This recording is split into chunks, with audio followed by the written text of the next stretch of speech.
Hello and welcome to This Day with God, your daily devotion from Truth Sets Free. His purchased possession, March 31. For the weapons of our warfare are not worldly but have divine power to destroy strongholds.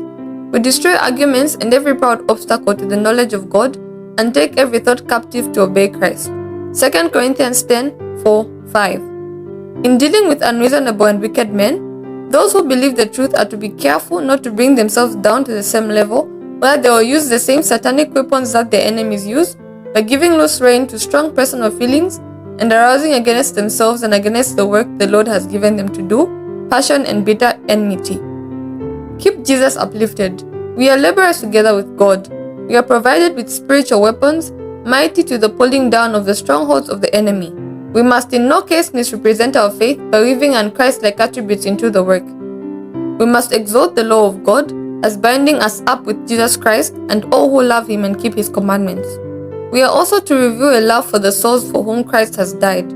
Our faith is to be demonstrated as a power of which Christ is the author, and the Bible, His Word, is to make us wise unto salvation. Let the righteousness of Christ, with His life-giving influence, into the soul, and then you can sing, He forgiveth all our iniquities.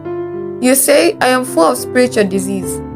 The great physician is calling you to come to Him, that He may heal you. He healeth all our diseases. The worst of these diseases are envy, jealousy, evil surmising, evil speaking, a desire to follow plans that counterwork the work of God. The lives of all ought to be holy, but they are full of depravity, and because of this, men are easy subjects for Satan's temptations. But if Christ abides in your heart, you can say, He redeemeth our life from destruction. He crowneth us with loving kindness and tender mercy. Then let songs of praise be upon our lips and in our heart. Meditate upon Christ's sufferings for us.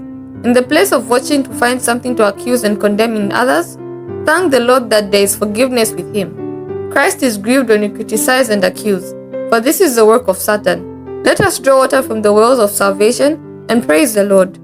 It is not sermonizing that gives evidence that the soul is born again. An appreciation of Christ's tenderness toward the sheep of His pasture gives evidence of this. Amen. May this truth guide your day. Join us again tomorrow for This Day with God on Truth Sets Free.